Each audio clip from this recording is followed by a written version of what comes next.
Hello everyone. Before we start, make sure to like and subscribe to the channel, and leave a comment with where you're from and what time you're watching. That way, YouTube will keep showing you stories just like this one. Now, let's begin. My mom had barely pulled out of the driveway when I started thinking about that frozen lasagna in the freezer. It was a Saturday afternoon in early March, the kind of gray day where the clouds hang so low you feel like you could reach up and touch them. She left me alone for the first time in months, trusting me to handle a few hours by myself while she drove to pick up my grandmother from the airport 2 hours away. At 13, having graduated middle school the previous spring, and now navigating my first year of high school, I felt ready to prove I could be responsible. Our house sat at the end of Birchwood Lane in a quiet suburb outside of Detroit, a 2-story colonial with peeling blue paint and a kitchen that hadn't been updated since the 80s. My dad had moved out the year before and money was tight, which explained why half our appliances were held together with duct tape and prayers. The microwave was one of them. I knew that microwave had problems. We all did. It had started sparking about 6 weeks earlier, little flashes of blue light that crackled behind the glass door whenever you heated something for more than 2 minutes. My mom kept saying she would replace it, kept promising that next paycheck would be the one, but something always came up. The car needed new brakes. The furnace filter had to be changed. Life kept demanding its pound of flesh, and the microwave stayed on that cracked laminate counter, humming and sparking like a ticking time bomb none of us wanted to acknowledge. She had told me 100 times to use the oven instead, to be patient and wait the extra 20 minutes for things to heat up properly. But that afternoon, standing in the kitchen with my stomach growling and 6 hours of video games calling my name, patience felt like a foreign concept. The oven seemed so slow, so unnecessary, when the microwave was right there, ready to give me hot food in 5 minutes flat. I pulled the lasagna from the freezer, a family-sized tray wrapped in plastic with instructions printed in tiny blue letters on the cardboard sleeve. The oven directions said to preheat to 375 degrees, remove the plastic film, and bake for 45 minutes. 45 minutes. That was almost an hour of my life wasted waiting for food when I could be upstairs in my room, controller in hand, grinding through the new campaign my friend Brett had been raving about all week. The microwave instructions were simpler, more appealing. Puncture the film, heat on high for 8 minutes, let stand for 2.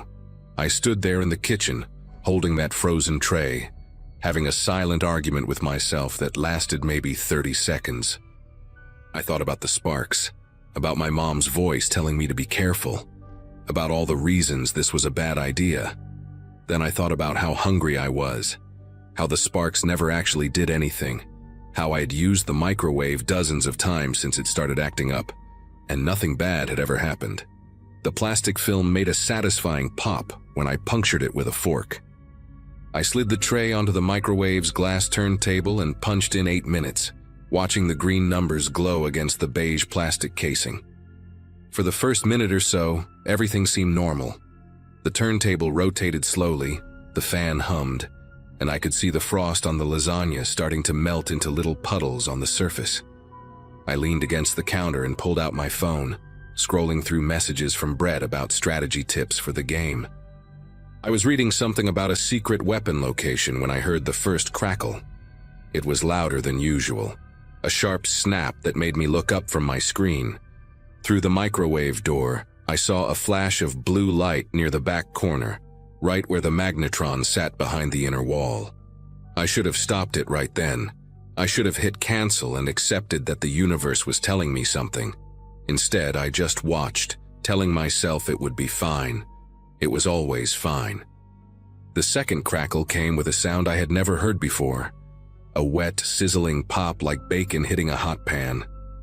A ribbon of orange flame curled up from somewhere behind the turntable, licking at the plastic film covering my lasagna. For a moment I just stared at it, my brain refusing to process what my eyes were seeing. Fire. There was actual fire inside the microwave. The flame grew brighter, feeding on the melting plastic, and suddenly thick black smoke began pouring out from the gaps around the door. The smell hit me next, acrid and chemical, burning the inside of my nose and making my eyes water instantly. I lunged forward and jabbed the cancel button, but the damage was already done. When I yanked open the door, a wave of heat slammed into my face and I stumbled backward as flames jumped from the ruined lasagna tray onto the paper towel roll my mom kept next to the microwave. Within seconds, that entire roll was a torch, flames racing up toward the wooden cabinets above the counter. Panic is a strange thing. It shuts down the logical part of your brain and leaves you operating on pure instinct, which sounds useful until you realize your instincts are terrible. My first thought was not to call 911. My first thought was not to run outside and get help from the neighbors. My first thought, the one that consumed every fiber of my being in that moment, was that my mom was going to kill me. She trusted me. She left me alone for the first time in forever, and within an hour I had set the kitchen on fire using the one appliance she specifically told me not to use. I could not let her find out. I could not let anyone find out. So instead of doing any of the smart things, the things they taught us in school during Fire Safety Week, I grabbed a dish towel from the drawer and started swatting at the flames like I was trying to kill a wasp. The towel caught fire almost immediately, and I dropped it with a yelp, watching it land on the linoleum floor where it began to scorch a black mark into the faded yellow surface. Water. I needed water. I spun around and grabbed the biggest pot I could find from the cabinet next to the stove, a heavy stainless steel thing my mom used for making spaghetti. I shoved it under the faucet and cranked the handle all the way, watching the water fill the pot with agonizing slowness, while behind me the fire crackled and grew. The cabinets were fully engulfed now, old dry wood that had been soaking up cooking grease for decades, and the flames were spreading across the ceiling in a rolling wave of orange and black. The smoke detector finally woke up, screaming its high-pitched alarm that drilled into my skull like a dentist's tool. I hauled the pot out of the sink, water sloshing over the sides and soaking my socks, and I threw it at the base of the flames with all the strength I had. The water hit the fire with a hiss and a cloud of steam, but it barely made a dent. The flames just flickered for a second, and then roared back to life, angrier than before, as if I had insulted them by trying something so pathetic. I filled the pot again, and again and again. Each time I threw water at the fire, and each time it seemed to do absolutely nothing. The kitchen was filling with smoke now, thick gray clouds that hung at eye level and made it impossible to breathe without coughing. My lungs burned, my eyes streamed with tears. I could barely see the sink anymore, just fumbled for the faucet by memory while the world around me dissolved into chaos. The heat was incredible, pressing against my skin like I was standing too close to a bonfire, and I could feel the hair on my arms starting to singe. Somewhere in the back of my mind, a small voice was screaming at me to get out, to run, to save myself, but I kept fighting. I kept thinking that if I could just put out the fire, everything would be okay. I could clean up the mess, open the windows, and my mom would never have to know. That delusion kept me rooted in place while the fire consumed my kitchen inch by inch. The window above the sink shattered from the heat, and that was the moment everything changed. Cold March air rushed in, and instead of helping, it fed the flames like oxygen to a dying ember. The fire exploded outward, climbing the walls with renewed fury, and I finally understood that I was going to die in this kitchen if I did not move right now. I dropped the pot and ran for the back door, slamming my hip against the kitchen table hard enough to leave a bruise that would last for weeks. My fingers fumbled with the deadbolt, slick with sweat and shaking so badly I could barely grip the metal. Behind me I heard something crash, the cabinets collapsing maybe, or the ceiling starting to give way. I did not look back. I just wrenched open the door and threw myself into the backyard, stumbling down the wooden steps and collapsing onto the frozen grass. The cold hit me like a slap, shocking after the inferno I had just escaped, and I lay there gasping and coughing up black mucus while smoke poured out of my house in thick dark columns that rose toward the gray sky. I do not know how long I lay there before I heard the screaming. It might have been seconds, might have been a minute, but suddenly there was a voice cutting through the roar of the fire and the ringing in my ears. It was Mr. Callahan from next door, a retired firefighter who spent most of his days tending to his vegetable garden and yelling at kids who cut across his lawn. He came running around the side of the house, his face pale and his eyes wide, wearing a flannel bathrobe and slippers like he had just been watching television when the world caught fire. He grabbed me by the shoulders and hauled me to my feet, shouting questions I could barely process. Was anyone else inside? Was I hurt? What happened? I tried to answer, tried to form words, but all that came out was a rasping cough and a sob that tore itself from somewhere deep in my chest. He half carried me across the yard, away from the house, and deposited me on the sidewalk before sprinting back toward his own home, shouting something about calling 911 and checking on the Delgados on the other side. The fire trucks arrived 7 minutes later, though it felt like hours. By then, the entire first floor of our house was engulfed, flames shooting out of the kitchen windows and licking up toward the second story where my bedroom was. I sat on the curb wrapped in a scratchy wool blanket that someone had draped over my shoulders, watching firefighters in heavy gear drag hoses across our front lawn and spray thousands of gallons of water at a house that used to be my home. The Delgados stood in their driveway, a young couple with a baby who had moved in just 6 months earlier, watching with horror as embers drifted toward their roof and firefighters scrambled to wet down their siding to keep the fire from spreading. I saw the wife clutching their infant daughter against her chest, tears streaming down her face, and something inside me cracked wide open. That baby could have died. Those people could have lost everything. Because I wanted to save 40 minutes on a frozen lasagna. Because I was too impatient, too stupid, too desperate to hide my mistake to do the right thing and call for help when I still had the chance. My mom arrived just as the firefighters were declaring the blaze under control. She came tearing down Birchwood Lane in her old Subaru, my grandmother in the passenger seat looking terrified, and before the car had even fully stopped, she was out of the driver's seat and running toward me. I expected anger. I expected screaming. I expected her to demand to know what I had done, to shake me and ask me how I could be so stupid. Instead, she just dropped to her knees on the wet pavement and pulled me into her arms so tight I could barely breathe, sobbing into my smoke-stained hair while she repeated over and over that I was okay, that I was alive, that nothing else mattered. I broke down completely then, confessing everything between gasping sobs, the microwave, the sparks, the lasagna, my pathetic attempts to put out the fire instead of calling for help. She just held me tighter and told me we would figure it out, that we would get through this together, that houses could be rebuilt but I could not be replaced. That made me cry even harder, because I knew I did not deserve that kind of grace. We lost almost everything that day. The fire gutted the entire first floor and caused so much smoke and water damage to the second floor that most of our belongings were unsalvageable. My mom's wedding photos, gone. My grandmother's quilt that had been in the family for 4 generations, gone. All my video games, my clothes, my books, every physical reminder of my childhood, gone. Insurance covered some of it, but not nearly enough, and we spent the next 8 months living in a cramped 2-bedroom apartment while the house was rebuilt. My dad, who had barely spoken to us since the divorce, actually showed up to help. He took time off work to sort through the wreckage with my mom, salvaging what little could be saved, and for a while it almost felt like we were a family again. The Delgados forgave me eventually.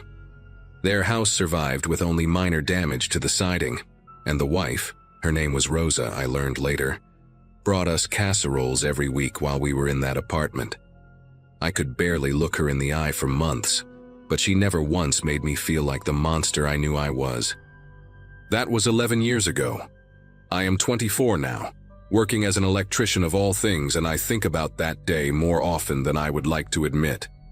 I still cannot use a microwave without checking it obsessively, without standing right there watching through the glass door for any sign of trouble. The smell of burning plastic makes me nauseous. Smoke alarms send me into a spiral of anxiety that takes hours to shake. But here's the thing I learned from that day, the lesson that burned itself into my brain, along with all those other scars. Asking for help is not weakness. Admitting you made a mistake is not failure. The real failure is letting pride and fear turn a small problem into a catastrophe. If I had just called 911 when the fire started, when it was still contained to the microwave, they could have been there in minutes. The damage would have been minimal. Nobody would have been in danger. Instead, I let my terror of getting in trouble almost kill me and the family next door. I share this story now because I want other kids, other peoples to understand that no mistake is worth dying over. No punishment is worse than what could happen if you try to hide a fire. When things go wrong, swallow your pride and ask for help. It might just save your life.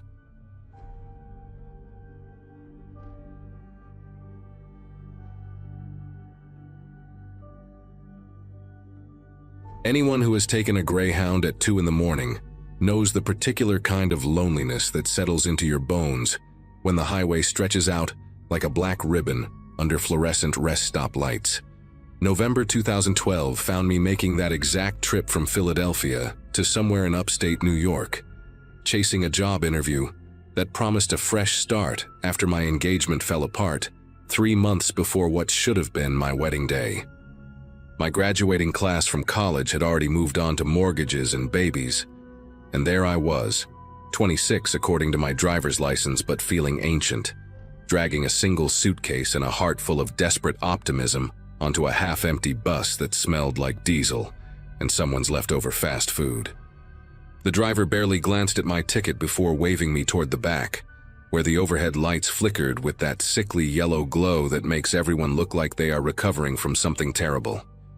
I picked a window seat about halfway down, pressed my forehead against the cold glass, and watched the Philadelphia skyline shrink into a smear of lights behind us. She got on at the Harrisburg stop, right around 3:30 in the morning when my eyelids had started to grow heavy, and the handful of other passengers had already surrendered to uncomfortable sleep. I noticed her immediately because she moved with this deliberate slowness, like someone who had all the time in the world and wanted you to know it. She was maybe 60, with silver hair pulled back in a tight bun, and these pale blue eyes that seemed almost colorless under the dim bus lights. She wore a hand-knitted cardigan the color of dried roses and carried a large woven basket covered with a checkered cloth, the kind you see in old paintings of country picnics. When she stopped at my row and smiled down at me, I automatically pulled my bag from the empty seat beside me, the way you do when you are raised to be polite, even when every part of you just wants to be left alone. She settled in next to me with a soft sigh, arranging her basket on her lap with careful, almost ceremonial movements, and turned to face me with a warmth that felt rehearsed somehow, like she had practiced that exact smile in a mirror until it looked natural enough. Her name was Dorothy, she told me within the first 5 minutes, and she was heading to visit her grandson in Syracuse for his birthday. She asked me questions with this gentle persistence that made it hard to give short answers. Where was I going?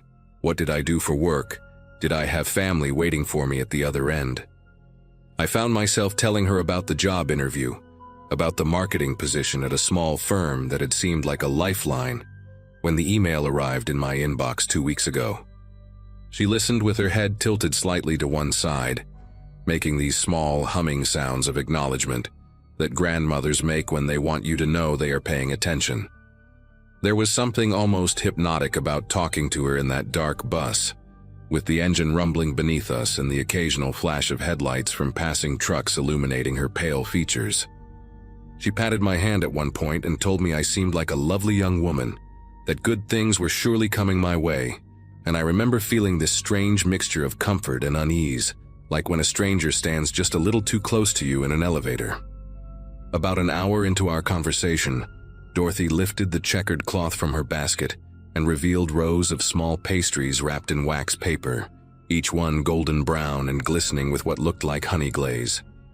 She told me she had baked them for her grandson but had made far too many, that her eyes were always bigger than her kitchen could handle, and she laughed at her own joke with this tinkling sound that seemed too delicate for her age. She pressed one of the pastries into my hand before I could refuse, insisting that I looked hungry, that a young woman traveling alone at this hour needed something sweet to keep her spirits up. The pastry was still slightly warm somehow, which should have struck me as strange given that she had boarded the bus over an hour ago, but my stomach growled at the sight of it, and my brain was foggy from exhaustion. I took a bite to be polite, and the taste flooded my mouth. Honey and almonds and something else underneath, something floral and bitter that I could not quite identify. Dorothy watched me chew with an intensity that lasted just a second too long, before her face relaxed back into that practiced grandmotherly warmth, and she told me to finish it all, that I needed my strength for my big interview. The first wave hit me about 20 minutes later, this soft heaviness that started behind my eyes and slowly poured down through my skull like warm syrup. I thought it was just exhaustion finally catching up to me, the accumulated weight of sleepless nights spent crying over wedding deposits I would never get back, and apartments I could no longer afford on my own.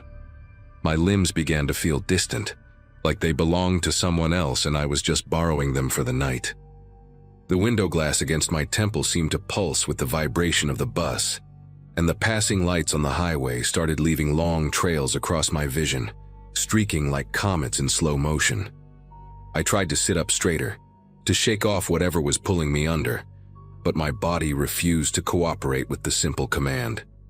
Dorothy's voice reached me through what felt like layers of cotton, asking if I was feeling all right, if perhaps I should rest my eyes for a little while. Her hand found my shoulder and guided me gently down until my head was resting against the seat back, and the last thing I saw clearly was her face hovering above me, that smile still fixed in place but her eyes now sharp and attentive, watching me the way a cat watches a bird with a broken wing. I do not know how long I drifted in that strange half-sleep, that place where you are aware of the world around you but cannot quite reach it. Sounds came to me distorted and fragmented, the rumble of the engine, the occasional cough from somewhere behind us, and beneath it all, a low murmuring that I slowly realized was Dorothy's voice. She was no longer speaking to me. I forced my eyes open just a crack, just enough to see through my lashes without alerting her that I was conscious, and I saw her leaning forward toward the aisle, her lips moving close to someone's ear. The driver. He had left his seat at some point. The bus must have stopped, though I had no memory of it, and he was crouched in the aisle beside Dorothy, his head bent toward hers like they were sharing secrets at a church social. I caught fragments of words, pieces of a conversation that made no sense to my drugged mind. The one, perfect age, service road past exit 47. The driver nodded once, twice, and then his eyes flicked toward me, just for a second, and in that moment I saw something that burned through the fog in my brain. He was not checking if I was comfortable, he was checking if I was unconscious enough. Panic is a strange thing when your body will not let you express it. My heart hammered against my ribs. I could feel it pounding like a fist trying to break through a locked door, but outwardly I remained still, limp, my breathing slow and shallow. The driver returned to his seat, and the bus lurched forward again, but something had changed. The smooth rhythm of the highway was gone, replaced by rougher roads, the occasional bump that made my head loll against the seat in a way that would have been painful if I could feel pain properly anymore. Through the window I could see that the lights had disappeared. No more passing trucks or distant farmhouses, just darkness pressing against the glass like a living thing. Dorothy hummed softly beside me, this tuneless melody that might have been a lullaby in another context, but here, in this moment, sounded like something you would hear in a nightmare you cannot wake from.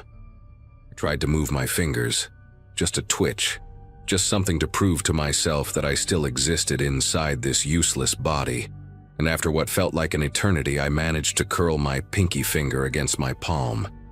It was not much, but it was enough to tell me the drug was not as strong as they thought. Or maybe I had not eaten enough of that pastry. Or maybe pure terror was burning through the chemicals faster than they expected. The bus slowed and turned again, gravel crunching beneath the tires now, and I risked opening my eyes just a fraction wider. We were on some kind of service road, the pavement cracked and neglected, weeds pushing through the asphalt on either side. Up ahead, I could see a structure taking shape in the darkness. A building, low and sprawling, that might have been a warehouse or an old processing plant, the kind of place that dots the rural stretches between major cities like forgotten teeth in a rotting mouth.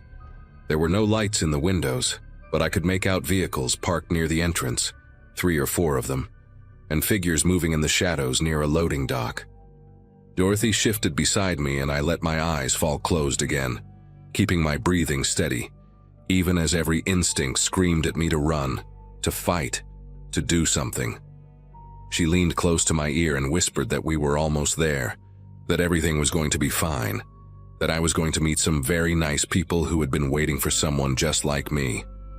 Her breath smelled like peppermint and something sour underneath, and I realized with horrible clarity that she had done this before, probably dozens of times, riding buses through the night and selecting women who traveled alone, women who no one would miss until it was far too late. The bus groaned to a stop and the engine cut off, leaving behind a silence so complete I could hear my own heartbeat echoing in my ears. Dorothy stood up, smoothing her cardigan with those careful hands, and called out something to the driver about helping her with the package.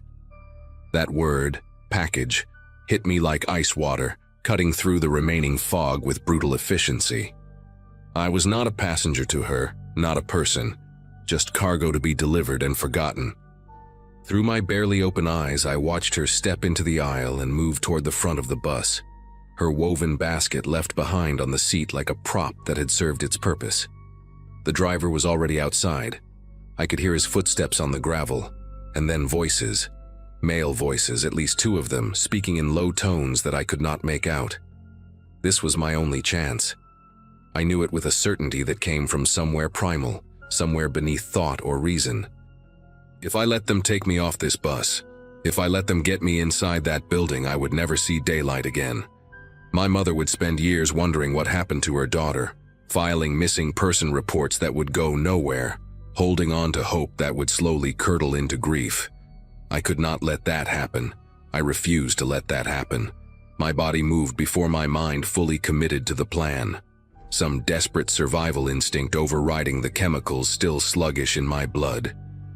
I forced myself upright, fighting through the vertigo that threatened to pull me back down, and my hand found my purse still wedged between the seat and the wall where I had left it hours ago. The window. I turned to face it, my fingers clumsy and uncooperative as I searched for the emergency latch that I knew had to be there somewhere. Greyhound buses have them. I remembered reading that somewhere. Little red handles that release the windows in case of accidents. The voices outside were getting louder. Someone laughed, and I heard Dorothy say something about the girl being small, easy to move. My fingers found the latch and I pulled with everything I had left, which was not much, but it was enough. The window popped outward with a sound that seemed deafening in the silence, and I did not think, did not hesitate, just pushed myself through the opening head first, tumbling out into the cold November air and hitting the ground hard enough to knock the breath from my lungs. Pain exploded through my shoulder and hip, but I was already scrambling, already crawling toward the darkness at the edge of the property where the weeds grew tall and the trees began. Someone shouted behind me, a man's voice sharp with surprise and anger, and I heard footsteps pounding on gravel, multiple sets of them converging on where I had landed. But I was already in the tall grass, my hands and knees tearing through dried stalks and thorny underbrush, moving on pure adrenaline, and the desperate knowledge that stopping meant death, or something worse than death. The drug still pulled at me, made every movement feel like I was swimming through syrup. But fear is its own kind of medicine, and mine was potent enough to keep me going. I reached the tree line and forced myself to my feet, using a trunk for support, and then I ran. I ran blindly through branches that whipped my face and roots that tried to catch my ankles. Ran until my lungs burned and my legs screamed for mercy. Ran until the shouts behind me grew distant and confused, spreading out as they searched in the wrong directions. I do not know how long I ran or how far. Time had become meaningless, measured only in heartbeats and ragged breaths. But eventually, I stumbled onto a paved road, a real road with faded yellow lines down the center, and I followed it with the last reserves of strength I possessed until I saw lights ahead, a gas station glowing like a beacon in the pre-dawn darkness. The attendant was a young man named Keith. I remember that because I made him tell me 3 times before I believed he was real, before I believed any of it was real. He found me collapsed against the ice machine outside, shaking and covered in dirt and dried blood from a dozen scratches I did not remember getting. He called the police while I sat in the back office wrapped in a blanket that smelled like motor oil and cigarettes, the most beautiful smells I had ever encountered, because they meant safety. They meant survival. The officers who arrived treated me with a skepticism that slowly transformed into horror as I described what had happened, as they drove me back along the route I had stumbled and found the service road, found the warehouse. It was empty by then, of course. Dorothy and the driver and whoever had been waiting for me had vanished like smoke, leaving behind only tire tracks and a single woven basket with a checkered cloth that tested positive for traces of Rohypnol. They never caught them, any of them. The bus company had no record of a driver matching the description I gave, and Dorothy, if that was even her name, existed nowhere in any database the FBI could access. Sometimes I wonder how many women she delivered before me, how many after, how many are still out there in the dark waiting for someone to come looking. I moved back in with my mother after that, took a job at a local bookstore, rebuilt my life one small piece at a time. But I have not taken a bus since that night, and I never will again. And every time I see an older woman with a basket, with that particular kind of grandmotherly smile, I cross to the other side of the street, and I do not look back.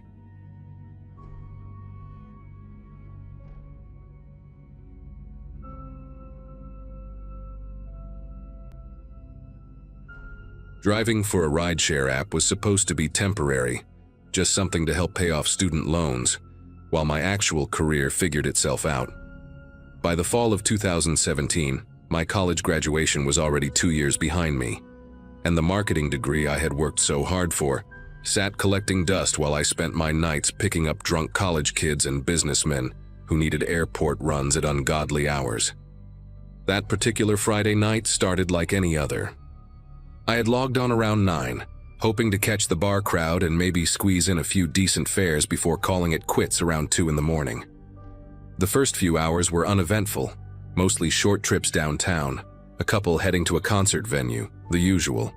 Around midnight, I pulled into a gas station parking lot off Route 34 to grab a coffee and check my phone.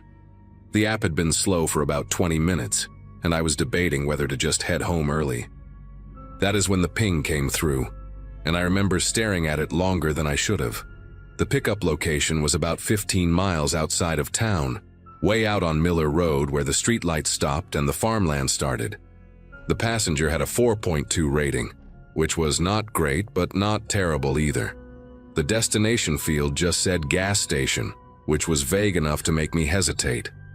Everything in my gut told me to decline the ride.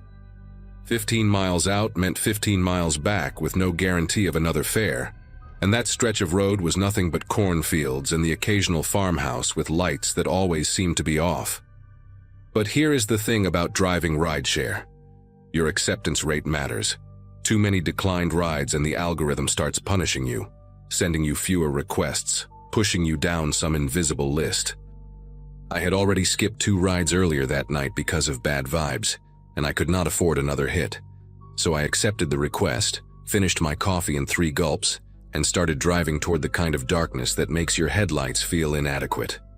The drive out to Miller Road took about 25 minutes, and with each mile the world seemed to shrink down to just my car and whatever the headlights could reach. No other vehicles, no houses with porch lights on, just flat stretches of farmland broken up by the occasional cluster of trees that looked like black smudges against the slightly less black sky. My GPS kept telling me to continue straight, and I remember thinking how strange it was that someone would request a ride from out here. There were no bars, no restaurants, nothing that would explain why a person would be stranded in this specific spot at nearly 1 in the morning. When I finally got close to the pickup location, I saw the car first. It was a dark sedan, maybe a Nissan or a Toyota, hard to tell in the darkness, pulled off onto the gravel shoulder with its hazard lights blinking orange. A man stood next to it, illuminated by my approaching headlights, and he raised one hand in a casual wave like we were old friends meeting up for lunch. I pulled up alongside him and lowered my passenger window. He was maybe 40, 45, with a receding hairline and a face that seemed ordinary in every way. The kind of face you would forget 5 minutes after seeing it. He wore a dark jacket over a flannel shirt, jeans, work boots, nothing remarkable. He leaned down to look into my car, and when he smiled, it seemed rehearsed, like he had practiced it in a mirror until it looked natural enough. He said his name was Dennis and pointed at his car, explaining that he had hit something in the road about an hour ago, and the tire went flat. No spare in the trunk, phone almost dead, so he had requested a ride to the nearest gas station to get help. It all sounded reasonable. Flat tires happen all the time. People get stranded on empty roads every single night. But something about the way he kept glancing back at his car, quick little looks like he was checking to make sure it was still there, made me wish I had trusted my earlier instinct and declined this ride when I had the chance. He climbed into the back seat, and immediately I noticed the smell. It was faint at first, something metallic underneath the stronger scent of sweat and what might have been gasoline. I figured he had been messing around with his car trying to fix the tire himself, maybe cut his hand on something, got some fuel on his clothes while checking under the hood. People smell like all kinds of things, and I had learned not to judge. I confirmed the destination on my app, a gas station about 12 miles east, and started driving. For the first few minutes, Dennis did not say much. He sat behind me, not directly behind the driver's seat, but off to the right where I could see him in the rearview mirror if I adjusted it slightly. He was looking out the window at the darkness passing by, his fingers tapping an irregular rhythm on his knee. When I tried to make small talk, asking if he lived around here, he gave me a vague answer about visiting a friend who had a farm nearby. I asked which farm, and he just said I probably would not know it. About 5 minutes into the drive, Dennis leaned forward slightly and asked if we could change the destination. He said his buddy actually lived closer to Ridgewood, which was a small town about 30 miles in the opposite direction from where we were heading. He said his buddy could come pick him up from there, that it would be easier than dealing with the gas station and a tow truck at this hour. I told him that was a pretty significant change, that it would add a lot to the fare, but he waved his hand like money was not a concern. Something about the way he said it made me uneasy, this casual dismissal of cost from a guy whose car did not even have a spare tire in the trunk. But I was already out here in the middle of nowhere, and a longer fare meant more money, so I updated the destination and took the next left onto County Road 9. That road was even darker than Miller Road, if that was possible, with trees pressing in close on both sides like walls. Dennis settled back into his seat, and I caught him checking his phone, the screen lighting up his face in brief flashes. He was not texting anyone. He was looking at a map. I tried to focus on the road, but my mind kept circling back to small details that did not add up. If his phone was almost dead like he had claimed, why was he using it to look at maps instead of conserving battery? Why change the destination so drastically after I had already started driving? And that smell, that faint copper undertone that I kept catching whenever he shifted in his seat, it was not going away. I adjusted my rearview mirror a few degrees, trying to get a better look at him without being obvious. That is when I noticed his hands. In the glow from a passing farm light, just a quick flash of illumination through the window, I saw that his knuckles were dark with something. It could have been grease, could have been dirt, could have been 100 things. But it did not look like grease.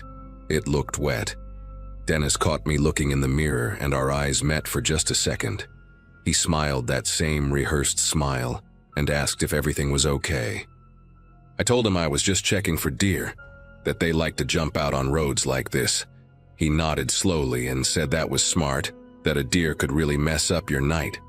We drove in silence for another 10 minutes, and the further we got from the main road, the more my chest tightened with a feeling I could not name.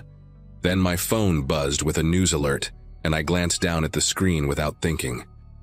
Local stations had been pushing notifications all night about a concert and traffic delays, so I expected something routine.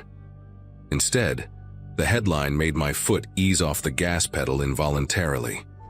It said police were responding to a domestic disturbance on Franklin Farm Road, which was maybe 3 miles from where I had picked up Dennis. The article preview mentioned that a woman had called 911, but the call had been disconnected, and when officers arrived, they found signs of a struggle.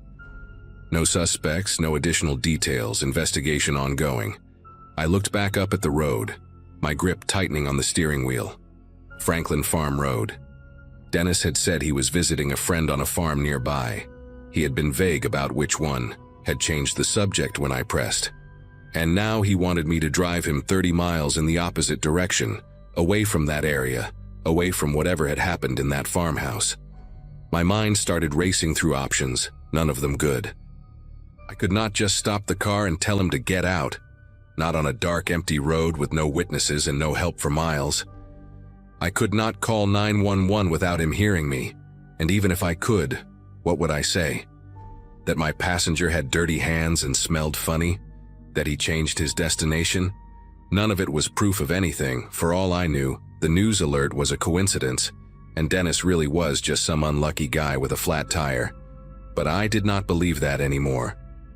The rational part of my brain kept trying to come up with innocent explanations, but my body had already decided something was wrong.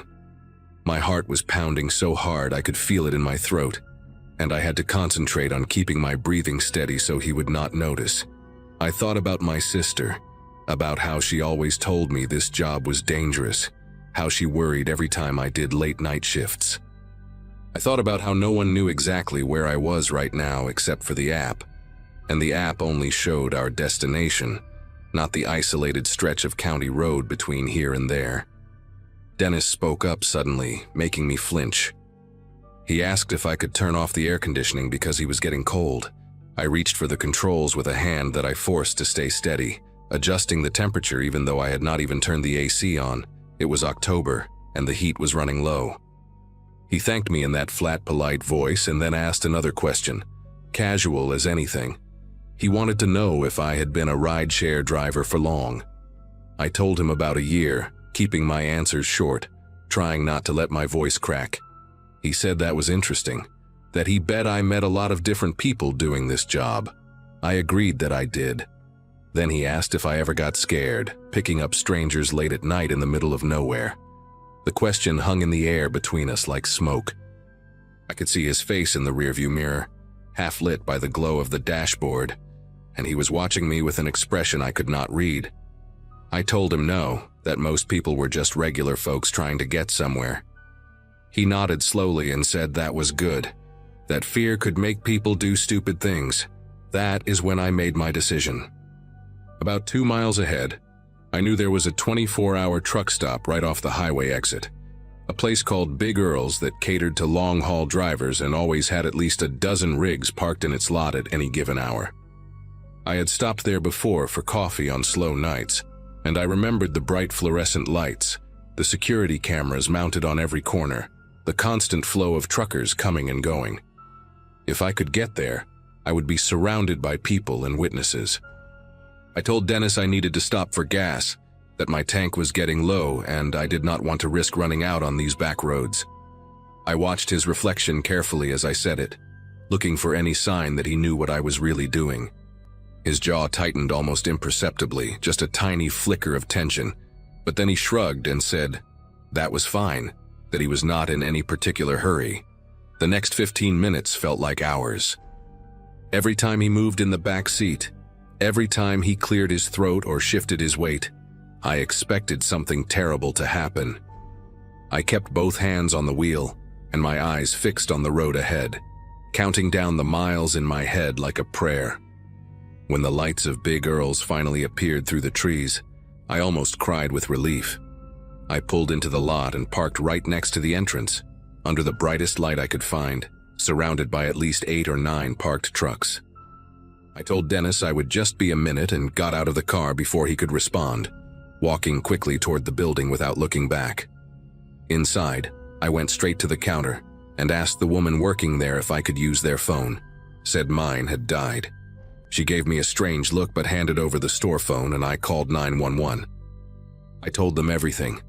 The pickup location near Franklin Farm Road, the news alert about the disturbance, the stains on his hands, the change in destination, all of it tumbling out in a rush. The dispatcher told me to stay inside and that officers were being sent to my location. I hung up and turned around to look through the window at my car. Dennis was gone. The back seat was empty, the door hanging open. I scanned the parking lot frantically, but there was no sign of him anywhere, like he had just dissolved into the darkness between the trucks. The police arrived about 12 minutes later, 2 squad cars with their lights flashing red and blue across the wet asphalt. I gave them my statement, described Dennis in as much detail as I could remember, told them about the car with hazard lights on Miller Road. One of the officers stepped away to make a radio call, and when he came back, his expression had changed into something harder and more serious. He told me that the disturbance on Franklin Farm Road had been upgraded to something worse. A woman named Constance Pruitt, 41 years old, had been found dead in her kitchen by responding officers. Her estranged husband, Dennis Pruitt, was wanted for questioning. The officer showed me a photo on his phone, a driver's license picture, and my stomach turned when I recognized those ordinary, forgettable features, that face I had been looking at in my rearview mirror for the past hour.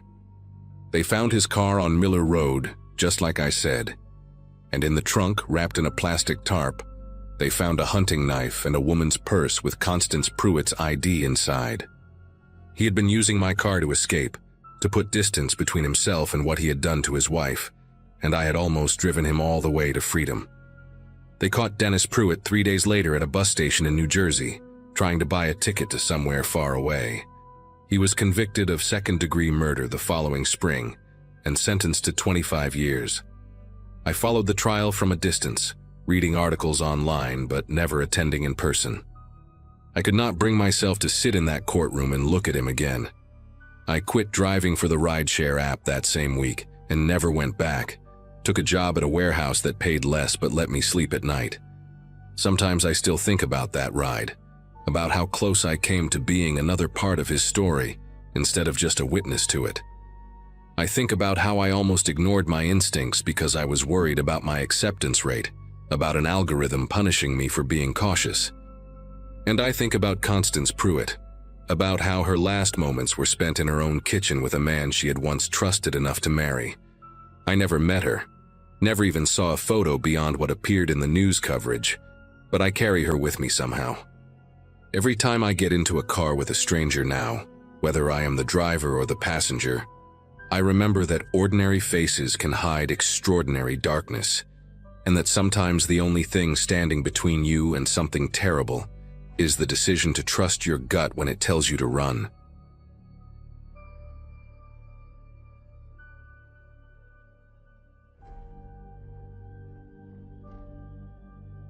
Friday afternoon hit different that week, and not in a good way.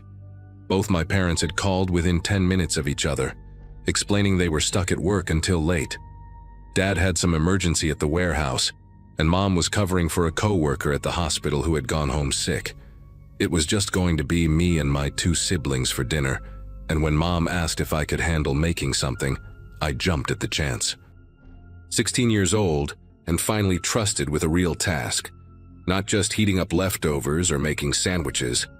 My younger brother Elliot, who had just turned 13 the month before, would be home from basketball practice around 5:30. My sister Quinn was already upstairs doing homework, earbuds in, completely checked out from the world. I decided right then that I was going to make something impressive. Mom's garlic chicken stir-fry, the recipe she had been teaching me over the past few weeks. I wanted to prove that I could be relied on, that I was growing up, that they could trust me with more responsibility. Our house sat on a quiet street in Flagstaff, one of those older neighborhoods where everyone had lived for decades and knew each other by name. The kitchen was small but efficient, every inch of counter space serving a purpose. Mom kept her cooking equipment organized with almost military precision. Wooden spoons in the ceramic jar by the stove, knives on the magnetic strip, cutting boards stacked by size in the cabinet under the island. I pulled up the recipe on my phone and started gathering what I needed. Chicken breast from the fridge, vegetables from the crisper drawer, the big wok that hung on a hook above the stove. The rice cooker was already clean, sitting there waiting. Everything felt manageable, even easy. I remember tying on the old apron that hung by the pantry door, the green one with the coffee stains that Dad always joked made it look vintage. There was this warm feeling in my chest, this sense of pride that I was about to do something meaningful for my family. I had no idea that in less than an hour, that feeling would twist into something I still have trouble describing. The first mistake was deciding to rush. Elliot had texted that practice was ending early, which meant he would be home in 20 minutes instead of 45. I wanted everything to be ready when he walked through the door, wanted him to see me as capable and in charge. So instead of taking my time with the prep work, like Mom always emphasized, I started cutting corners. I grabbed the vegetables and began chopping them quickly, not bothering to wash the cutting board that had been sitting in the dish rack. The chicken went onto the counter without me checking if the surface was properly clean. I was moving fast, too fast, pulling out utensils and bowls and ingredients in a chaotic dance that would have made my mother cringe. The wok was heating on the stove, oil already starting to shimmer, and I still had half the prep work left to do. That frantic energy, that need to impress clouded every sensible thought in my head. I should have slowed down.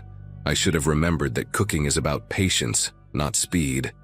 The glass measuring cup had been in our kitchen for as long as I could remember. It was one of those old Pyrex ones with the red measurement lines, the kind that feels indestructible until suddenly it is not. I needed to measure out the soy sauce and rice vinegar for the sauce, and I grabbed it from the cabinet without really looking. When I set it down on the counter a little too hard, I heard this sound. Not a crack exactly, more like a quiet ping, the kind of noise you almost convince yourself you imagined. I glanced at the cup and did not see anything obvious, no visible fracture or chip. So I poured in the soy sauce, then the vinegar, then the sesame oil, swirling it all together. It was only when I lifted the cup to pour the mixture into a small bowl that I noticed it. A thin sliver of glass, maybe half an inch long, sitting at the bottom of the dark liquid. My heart stuttered. I fished it out with my fingers, cutting my thumb slightly in the process, and stared at this tiny transparent shard that had almost made it into the sauce. Almost. But then a horrible thought crept in. What if there were more pieces that I could not see? I held the bowl up to the light, tilting it back and forth, searching for any glint or sparkle that might betray another fragment hiding in the dark liquid. The sauce was nearly black from the soy sauce, impossible to see through clearly.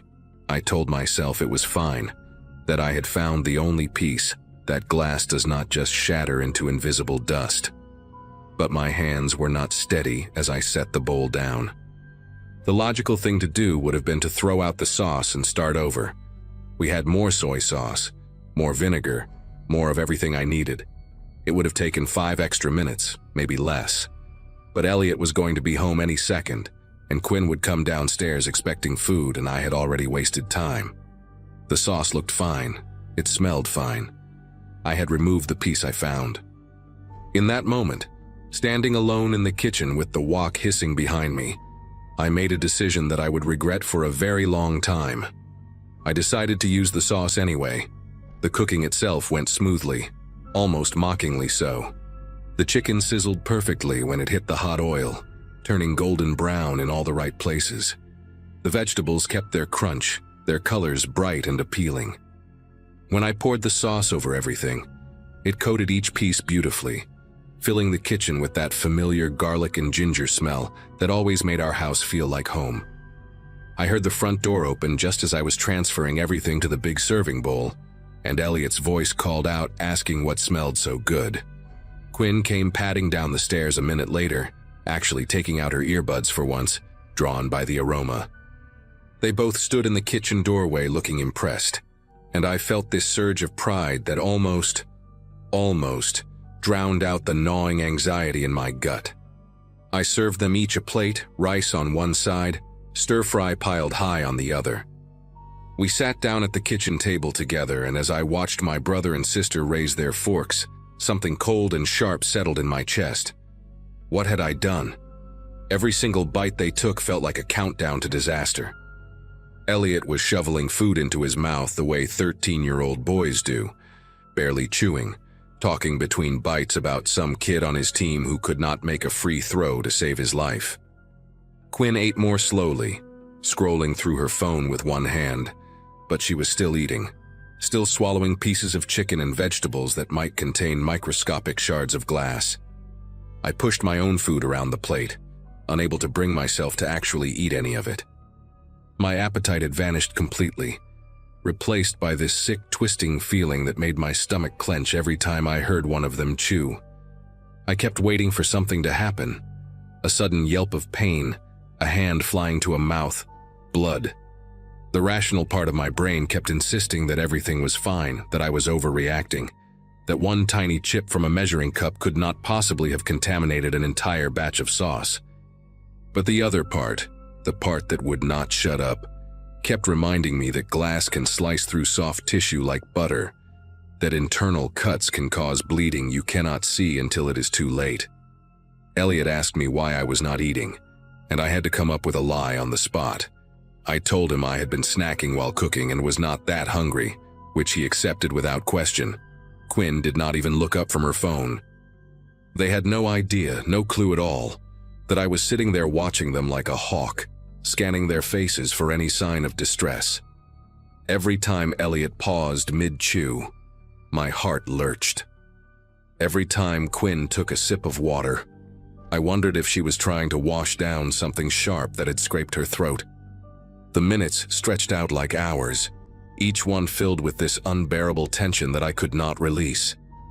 I wanted to tell them to stop, to push their plates away, to spit out whatever was in their mouths. But how could I explain? How could I admit that I had been careless, that I had put speed and pride above their safety? The shame of it pressed down on me like a physical weight, making it hard to breathe. So I sat there in silence, smiling when they complimented the food, dying a little inside with every word of praise. The meal ended without incident, but my nightmare was far from over. Elliot finished first, scraping his plate clean and asking if there was more. I told him no, that I had only made enough for one serving each, which was a lie. There was plenty left in the bowl on the counter. But I could not let him eat another bite. I could not let anyone eat another bite. Quinn finished a few minutes later and carried her plate to the sink, thanking me in that distracted way she had before heading back upstairs. Elliot flopped onto the couch and turned on the TV, completely oblivious to the war raging inside my head. I started cleaning up, moving mechanically, rinsing dishes and wiping counters while my mind spiraled through worst-case scenarios. I kept thinking about those medical shows my mom watched, the ones where patients came in with mysterious internal bleeding that nobody could explain. I thought about how glass fragments could lodge in the stomach lining, in the intestines, slicing slowly from the inside. Every medical horror story I had ever heard came flooding back, each one more terrifying than the last. I threw away the leftover stir-fry, all of it. I scraped the serving bowl into the trash and buried it under paper towels so nobody would see. The measuring cup went into the garbage too, wrapped in newspaper so the broken edge would not cut through the bag. I was destroying evidence, I realized, like some kind of criminal covering their tracks. But what else could I do? If I told the truth now, after they had already eaten, it would only cause panic without changing anything. The damage, if there was any damage, was already done. My phone buzzed with a text from Mom saying they would be home around 9:30, asking how dinner went. I typed back that everything was great, that the stir-fry turned out perfect, that Elliot and Quinn loved it. Each word felt like a betrayal. I was lying to everyone now. My siblings, my parents, myself, and the worst part was that I could not stop, because stopping meant admitting what I had done, and admitting what I had done meant facing the possibility that I had hurt the people I loved most in the world. The hours that followed were the longest of my life. I sat in the living room with Elliot, pretending to watch whatever show he had put on, but my eyes kept drifting to him every few seconds. I was watching for signs. A hand pressed to his stomach, a wince of discomfort, anything that might indicate something was wrong inside him. He seemed fine, laughing at the screen, completely relaxed. Upstairs, Quinn was quiet in her room, which was normal for her, but tonight every silence felt ominous. I made excuses to walk past her door, listening for any sounds of distress. Around 8:30, Elliot complained that his stomach felt weird, and I nearly came apart right there on the couch. I asked him what kind of weird, trying to keep my voice steady, and he shrugged and said he probably just ate too fast. Then he burped loudly and laughed about it, and the moment passed, But for those few seconds, I had been absolutely certain that this was it, that the glass had done its damage, that I was about to watch my little brother collapse in pain because of my stupid, selfish decision to cut corners. My parents came home just after 9, tired but cheerful, asking about dinner and praising me for stepping up. Mom hugged me and said she was proud, that this was a big step toward independence. Dad ruffled my hair and joked that maybe I could take over cooking duties permanently. I smiled and accepted their praise, feeling like the worst person alive. That night, I barely slept. I lay in bed staring at the ceiling, listening for any sound from Elliot's room next door, any indication that something was wrong. I kept my phone clutched in my hand, ready to call for help at the first sign of trouble. The guilt was suffocating, this thick black weight pressing down on my chest, making every breath feel earned. I had gambled with my family's safety because I was too embarrassed to admit a mistake, too proud to start over, too eager to impress. And now all I could do was wait and hope that I had not destroyed everything with one careless, cowardly choice. The next morning came slowly, gray light creeping through my blinds after what felt like an eternity of darkness. I heard Elliot's alarm go off through the wall, heard him shuffle to the bathroom, heard the toilet flush and the faucet run. Normal sounds. Living sounds. I got up and found Quinn already in the kitchen, pouring cereal, looking exactly the same as she always did on a Saturday morning. Elliot came downstairs a few minutes later, complaining about having to go to an early practice, but otherwise completely fine. No pain, no blood, no emergency.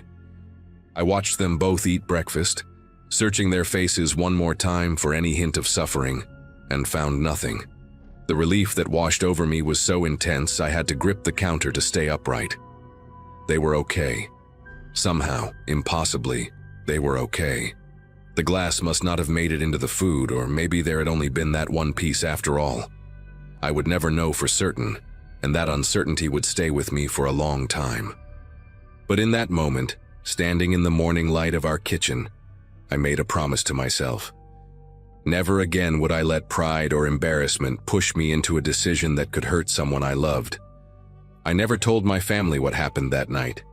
Part of me still thinks I should have, that they deserve to know the risk I put them in, even if nothing came of it. But the moment passed, and days turned into weeks, and eventually it felt too late to bring it up. What I did do was change. I became almost obsessive about kitchen safety after that, checking equipment before using it, taking my time with prep work, never rushing no matter how much pressure I felt. My mom noticed and commented once that I had become quite the careful cook. I just smiled and said I was trying to do things right. She had no idea how much weight those words carried. Sometimes, late at night, I still think about that Friday evening. I think about how close I came to causing real harm, how a split-second decision to stay quiet could have ended with my brother or sister in a hospital bed. The fear has faded now, mostly, but the lesson remains burned into my memory like a scar. Some mistakes you can take back, others you carry forever, even when you get lucky enough to walk away without consequences.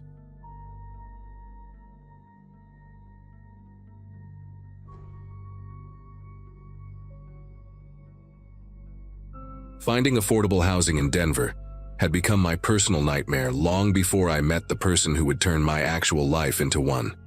My graduating class from college in 2015 had scattered across the country chasing careers, but I stayed behind working retail management at a sporting goods store, watching rent prices climb every single year while my paycheck stayed flat. By the spring of 2023, my landlord announced he was selling the duplex where I had lived for 4 years, and suddenly I had 60 days to find somewhere new. Every apartment I toured wanted first month, last month, security deposit, and proof of income at 3 times the rent. My savings account had maybe $2,000 in it. My parents lived in Arizona on a fixed income and could not help.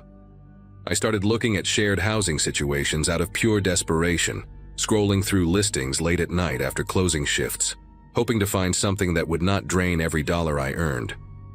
The ad for the house on Sycamore Drive seemed almost too good. A 3-bedroom place where one tenant had just moved out, leaving a furnished room available for $600 a month, utilities included. The current resident was a guy named Darren Whitfield, who described himself as quiet, clean, and respectful of boundaries. I messaged him on a Saturday morning and he responded within minutes, inviting me to come see the place that afternoon. When I pulled up, the house looked decent enough from the outside. A small single story with beige siding, a chain-link fence around a patchy yard. Nothing fancy, but nothing falling apart either. Darren answered the door wearing khaki pants and a plain blue polo shirt, his brown hair neatly combed, his handshake firm but not aggressive. He spoke softly, almost too softly, and I remember leaning in slightly to hear him as he showed me around the kitchen and living room. Everything was tidy. He asked about my job, nodded politely at my answers, and mentioned he worked remotely doing data entry for an insurance company. When I asked about a background check or lease agreement, he waved his hand and said the landlord was pretty relaxed about that stuff, just needed rent on the first of each month in cash or Venmo. I should have asked more questions. I should have demanded paperwork. But $600 a month with utilities and a move-in date of next week.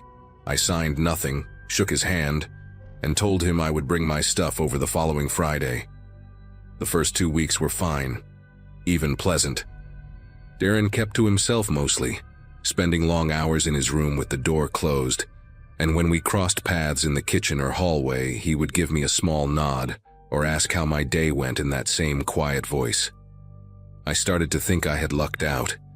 My bedroom was small but comfortable, with a window that looked out onto the backyard and a lock on the door that actually worked.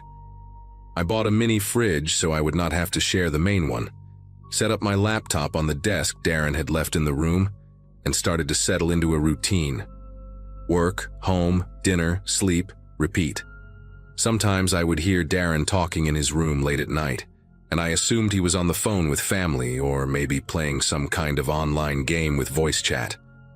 The walls were thin enough that I could hear the murmur of his voice but not the actual words. It did not bother me. I wore earplugs to sleep anyway because of traffic noise from the main road 2 blocks over. Everything seemed normal, and I remember texting my friend Corinne that I had finally caught a break on the housing situation. The first strange thing happened on a Wednesday night about 3 weeks after I moved in. I came home from a closing shift around 11, exhausted and looking forward to crashing immediately, and found the back door standing wide open. Not just unlocked, fully open. The screen door pushed out against its hinges, letting in the cool night air and a few moths that had gathered around the porch light. I walked through the house calling for Darren, but his bedroom door was closed and no sound came from inside. I shut and locked the back door, checked the windows, and stood in the kitchen for a long moment trying to figure out what had happened. When I knocked on Darren's door to ask if he had left it open, he answered after almost a full minute, his hair messy like he had been sleeping, blinking at me with this confused expression. He said he had been in his room since 7 and had not touched the back door. His voice was calm, almost too calm, like he was reciting something he had rehearsed.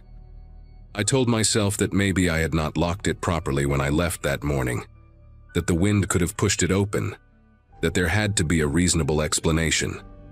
I went to bed but kept my own door locked, and I did not sleep well that night, listening for sounds in the hallway that never came. After that night, I started paying closer attention to things around the house, and that is when I began noticing details that I had previously overlooked or dismissed. My toothbrush would be in a different spot on the bathroom counter than where I had left it. A jacket I always hung on the back of my desk chair ended up draped across my bed. One morning I found my wallet sitting on the kitchen table even though I distinctly remembered leaving it on my nightstand before falling asleep.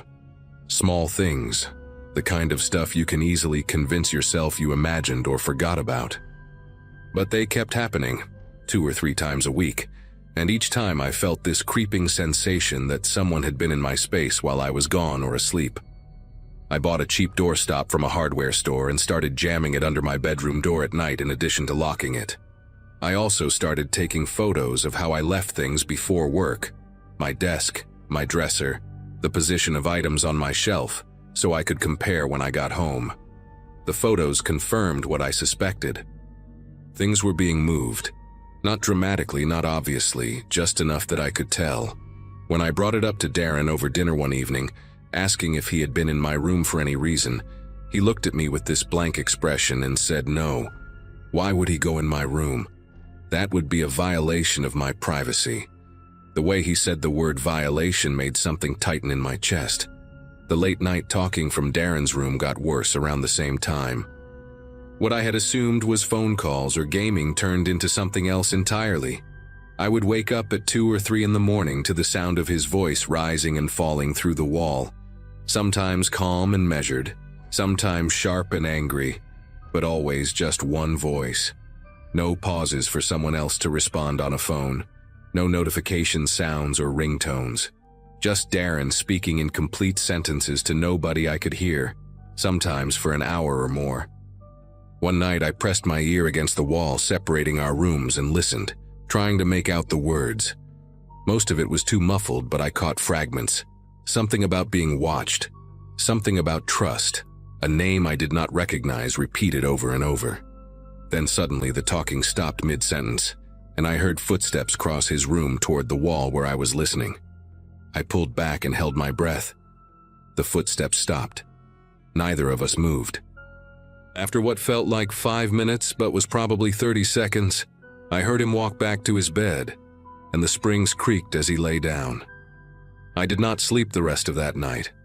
I just sat on my bed with the lights off, watching my door, wondering what kind of person I had moved in with and why I was still there. The strangers started showing up in early June. The first one came on a Sunday afternoon while I was doing laundry in the garage. I heard the doorbell, then voices in the living room, and when I came inside I found Darren talking to a heavy-set man in a stained gray hoodie who I had never seen before. They both went silent when I walked in. Darren introduced him as an old friend from high school, but the man did not offer his name or shake my hand, just stared at me with these flat, empty eyes until I excused myself and went back to my room. He was gone an hour later, and Darren never mentioned him again. Over the following weeks there were others. A woman with bleached blonde hair and scabs on her arms who arrived at midnight and left before sunrise. A skinny kid who could not have been older than 19, pacing on the front porch and smoking cigarettes until Darren let him in.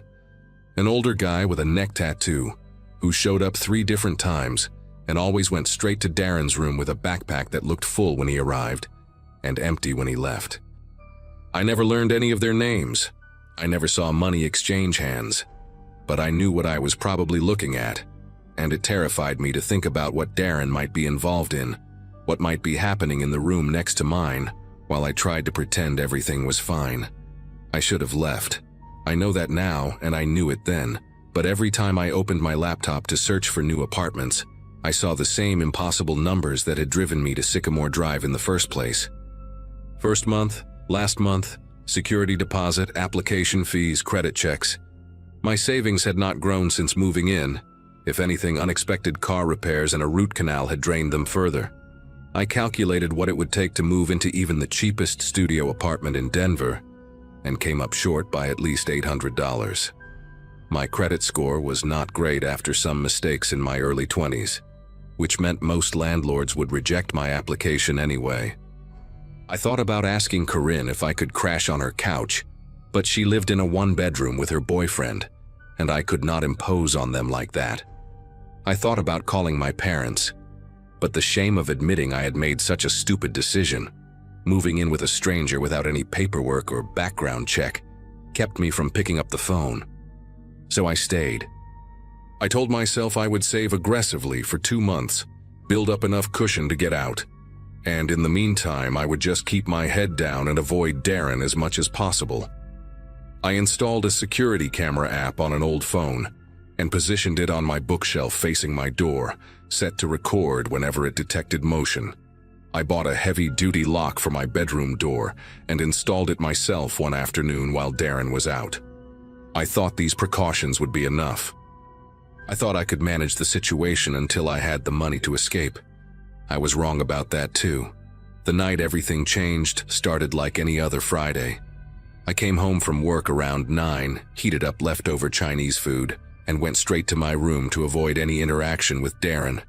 I could hear him moving around the kitchen, cabinets opening and closing, the faucet running, normal domestic sounds that should have been comforting but now made me tense. Around 11, I turned off my lights and got into bed, wedging the doorstop under the door, and checking that my phone was charged in case I needed to call for help. I fell asleep faster than usual, exhausted from a brutal week of inventory at the store. What woke me was not a sound but a sensation, a change in the air, a presence, something primitive in my brain screaming that I was not alone. I opened my eyes, and in the thin light bleeding through my curtains, I saw my bedroom door standing open. The doorstop was on the floor 3 feet away. The heavy-duty lock I had installed myself, the one that required a key from the outside, was hanging loose from the frame, the screws ripped out of the wood, and standing in my doorway perfectly still was Darren. He was just watching me. Not moving, not speaking, just standing there in boxer shorts and a white undershirt, his arms hanging limp at his sides, his face completely expressionless in the shadows. I do not know how long he had been there before I woke up. I do not know what he had been doing or planning to do. I sat up and said his name, trying to keep my voice steady, and he tilted his head slightly like a dog hearing a strange noise. Then he turned and walked back down the hallway to his room without a single word. I did not go back to sleep. I sat in my bed with every light on, my phone in my hand, my thumb hovering over the emergency call button, waiting for something else to happen. When the sun came up, I packed a bag with everything important: laptop, documents, medications, a few changes of clothes, and left it by my window in case I needed to escape quickly. I knew I should call the police, but what would I even say?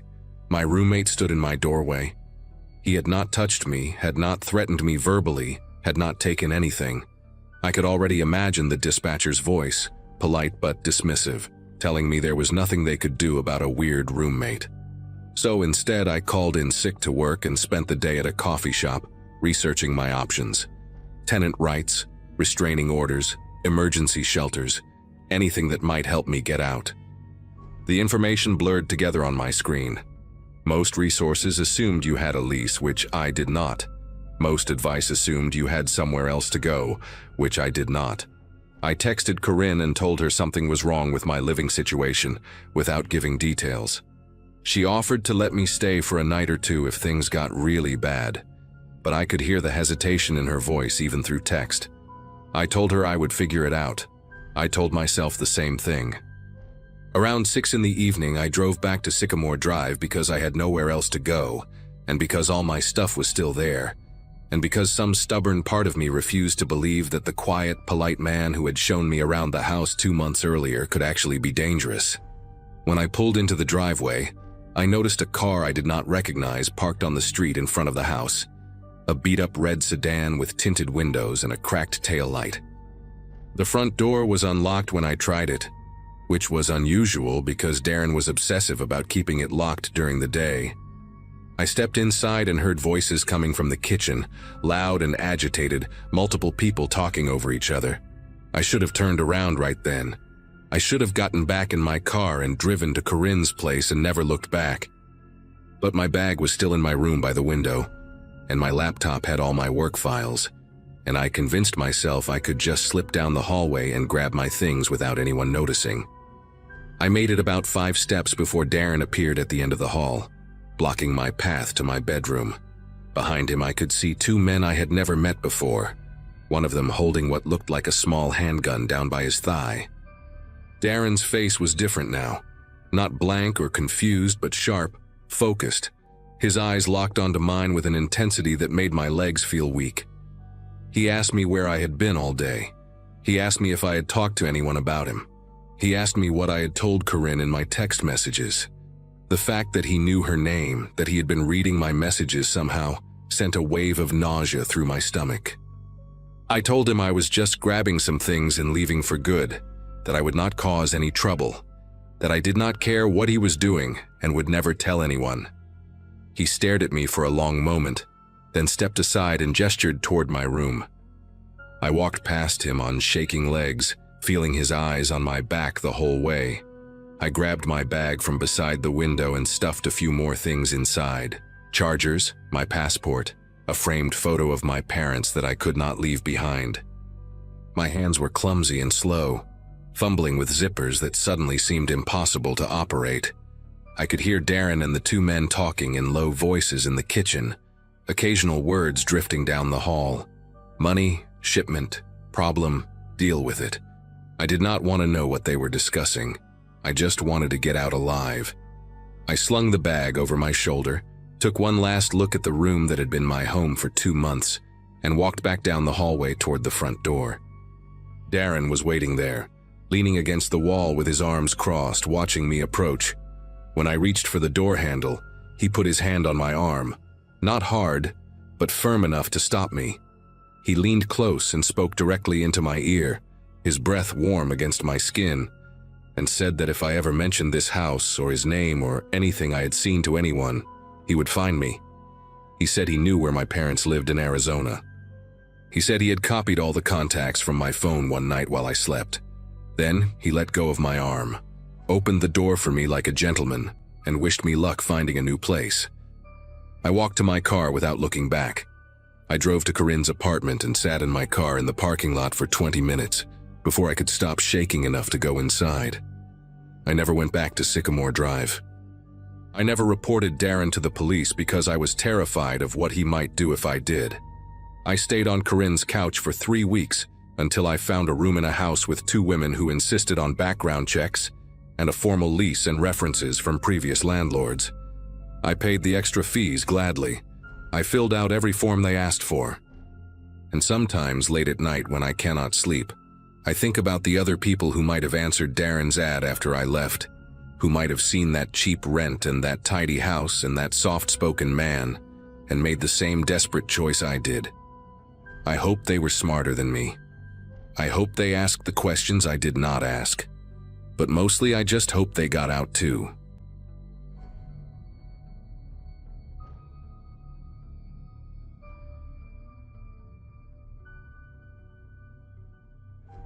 Co-workers used to joke that I walked faster than anyone they knew. Born and raised in Chicago, class of 2014, you learn to move through the city with purpose, or you become an easy target. That Tuesday night in September 2023, I had stayed late finishing inventory at the bookstore where I worked as assistant manager. The L would have been the smart choice, but the apartment was only a 20-minute walk from the shop, and after 8 hours surrounded by fluorescent lights and dusty shelves, I wanted the night air. The streets in Lincoln Park are generally safe, well lit for the most part, full of young professionals walking their dogs and couples heading home from dinner. I had made this walk hundreds of times without incident. I grabbed the jacket, locked the front door, and started down the familiar route I could have navigated blindfolded. The first 10 minutes were completely unremarkable. I passed the Thai place on the corner that always smelled like lemongrass, nodded at the bartender smoking outside Murphy's pub, watched a group of college kids stumble out of an Uber laughing about something on one of their phones. Normal Tuesday night stuff. The temperature had dropped since afternoon, and I pulled the jacket tighter, thinking about the leftover pasta waiting in the fridge and the new episode of that true crime podcast everyone at work kept recommending.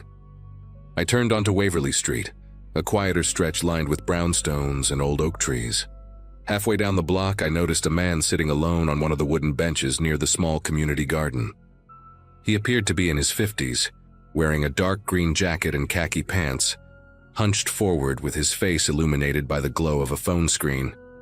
I made a mental note of him the way you do when you are a woman walking alone at night, then shifted the path slightly toward the curb to give him space as I passed. "Excuse me, miss?" His voice was polite, almost apologetic. I kept walking, pretending not to hear, which is the standard protocol drilled into every woman since childhood. Do not engage, do not stop, keep moving. But then he added, Please, I just need help with something on this phone. The screen is too dark and these old eyes cannot make out the letters. I slowed down against every instinct screaming at me to continue. He sounded frustrated, helpless even, like someone's grandfather struggling with technology. I glanced back and saw him squinting at the device, holding it at arm's length the way older people do when they cannot find their reading glasses. The streetlight above him was flickering weakly, casting his face in intermittent shadow. Against all the rules I had internalized over the years, I felt a pang of guilt for ignoring him. What if he genuinely needed directions? What if there was an emergency and he could not read an important message? I stopped about 8 feet away from the bench, keeping what felt like a safe distance. What do you need help with? The words left my mouth before I could reconsider. He looked up with an expression of genuine relief, smile lines crinkling around his eyes. He had a weathered face, the kind that suggested years of outdoor work, and gray hair cropped short beneath a faded baseball cap. "Oh, thank you so much," he said, gesturing at the phone. "This thing keeps asking me to verify something and I cannot read what it says. The font is so small these days, you know. Everything is designed for young people with perfect vision." He let out a small laugh that seemed self-deprecating and harmless. I took a few steps closer, still maintaining some distance, craning my neck to see the screen from where I stood. The phone displayed some kind of login page with tiny text. "It says, 'Enter your verification code,'" I told him. "There should be a text message with a number." "A text message?" He frowned at the screen, then started scrolling slowly with his index finger.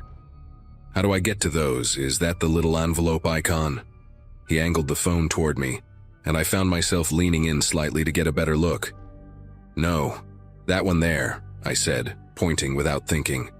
"The green one with the white bubble." He fumbled with the screen, tapping the wrong app twice before finally opening messages. The whole interaction felt painfully slow, the way helping a parent or grandparent navigate a smartphone always does. Part of me wanted to just grab the phone and do it myself, but I kept that boundary intact. He scrolled through what appeared to be a nearly empty inbox, squinting and bringing the screen closer to his face. "I think it might be this one," he muttered. "Can you see the numbers? There are too many of them and I cannot tell which ones to type in." He shifted on the bench, moving toward the edge closest to me, shrinking the gap between us by another foot or two. Something in the air changed then, though I could not have explained what. Maybe it was how smoothly he had repositioned himself, or how his questions kept requiring me to look more closely at the screen rather than at the surroundings. I became suddenly aware of how quiet Waverly Street had gotten. The brownstones on either side were dark, their residents already asleep or watching television in back rooms. No cars had passed in at least 2 minutes. The Thai restaurant and Murphy's pub felt very far away now, separated from me by several blocks and one poorly lit stretch of sidewalk. I took a small step backward, ready to give him a quick answer and continue on my way. "The code is 647321, I said, reading it off quickly. "Just type those numbers into the box and hit the green button." I was about to wish him a good night when I heard footsteps behind me. Not approaching from the distance, not walking past on the street. Close, right there, like someone had been standing still and just now decided to move. I turned my head and saw a second figure standing maybe 6 feet away, positioned directly between me and the main road I had come from. A woman, or what I initially thought was a woman, wearing an oversized hoodie with the hood pulled up and dark jeans that blended into the shadows. The face beneath the hood was young, maybe early 20s, with sharp cheekbones and eyes that held no expression whatsoever. She was not looking at the man on the bench. She was looking at me, studying me the way you might examine produce at a grocery store, deciding if it was worth taking home. There was no pretense of coincidence, no fake surprise at finding another person on this quiet street. She had clearly emerged from the narrow alley between 2 brownstones, an alley I had walked past without a second glance. The realization hit me like ice water down the spine. She had been waiting there, in the dark, watching the entire interaction unfold, waiting for the exact moment when the man on the bench had my full attention, when I was distracted and vulnerable, and perfectly positioned with my back to the only escape route. The man on the bench stood up slowly. The helpless grandfather routine evaporated like morning fog, replaced by something deliberate and controlled. He slipped the phone into his jacket pocket without looking at it. Those same eyes that had seemed friendly moments ago, now flat and calculating. He was taller than I expected, well over 6 feet, with broad shoulders that his hunched posture had concealed. "You should not walk alone this late," he said, and his voice had changed too. Deeper, steadier, no more fumbling uncertainty. The woman in the hoodie took a step closer, not rushing, just calmly reducing the distance. I was caught in a shrinking triangle, the bench at my back, the woman blocking the path to the main street, and a wall of hedges from the community garden cutting off any lateral escape. Every self-defense class I had ever taken, every article I had read about trusting your instincts, every warning from friends and family about being careful at night, all of it screamed the same thing. This was planned. This was coordinated. And I had walked directly into it because I felt guilty about ignoring a stranger. The next few seconds stretched into something elastic and surreal. The man took a step toward me, and the woman mirrored his movement from the opposite direction. Neither of them spoke. Neither of them rushed. They moved with the patience of people who had done this before, who knew that panic makes victims freeze or run in predictable patterns. I felt the scream building in my throat but forced it down, knowing that a scream on this empty street might not bring help fast enough. Instead, I did the only thing my body would allow. I ran directly at the hedge. It was a wild, desperate calculation. The bushes were thick but not impenetrable, maybe 4 feet tall, bordering the community garden that I knew opened onto Addison Avenue on the other side. I heard the woman curse behind me as I crashed into the branches, thorns tearing at my jacket and scratching my face, my hands pushing through leaves and woody stems with strength I did not know I possessed. Something grabbed at my ankle, fingers or a branch. I could not tell, but I kicked backward hard and felt it release. I tumbled through the other side of the hedge and landed on my hands and knees in the soft dirt of the garden. Tomato cages and bean trellises surrounded me like skeletal sentinels in the darkness. I scrambled upright and ran between the raised beds, knocking over a wheelbarrow with a crash that echoed through the night.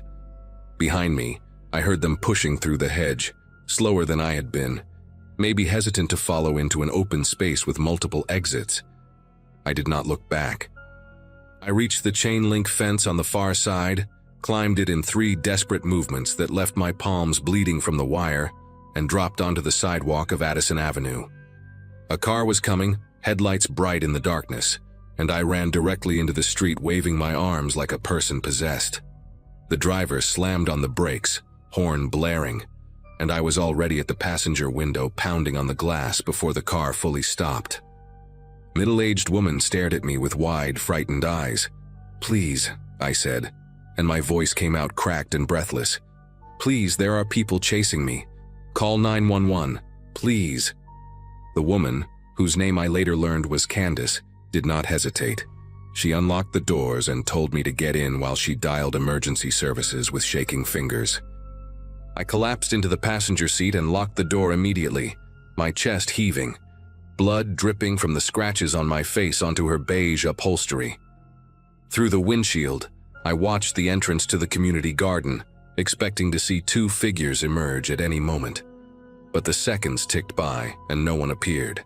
They had vanished back into the shadows of Waverly Street, swallowed by the same darkness that had hidden them in the first place. The police arrived within 7 minutes, 2 squad cars with lights flashing, and I gave my statement while sitting on the curb wrapped in a shock blanket that one of the officers had retrieved from his trunk. I described the man in detail, the green jacket, the baseball cap, the weathered face. I described the woman in the hoodie, her sharp cheekbones, her empty stare. The officers exchanged glances when I mentioned the coordination between them, the way they had positioned themselves to cut off my escape. "Sounds like a team," one of them said quietly to his partner, as if this was something they had heard before. The detectives who contacted me the following week told me I was lucky. They had been tracking a pattern of similar incidents in the area over the past several months, always targeting women walking alone at night, always using the same technique of distraction and encirclement. 2 other victims had not been as fortunate as me. They would not give me details, and I did not ask for them. I moved to a different neighborhood before the month ended, broke my lease, and paid the penalty without complaint. For a long time afterward, I could not walk anywhere after sunset without my heart racing, and my eyes scanning every bench, every alley, every shadow that seemed too still. I take ride shares now, even for short distances. I do not care about the cost. Sometimes I think about that moment when I stopped walking, when I let guilt override every survival instinct I had ever developed. How close I came to becoming another statistic, another name in a police file, another cautionary tale told to women who just want to walk home in peace. The man with the phone is still out there somewhere, I assume, sitting on another bench in another quiet neighborhood, waiting for another woman to make the same mistake I almost made. And that thought keeps me awake more nights than I would like to admit.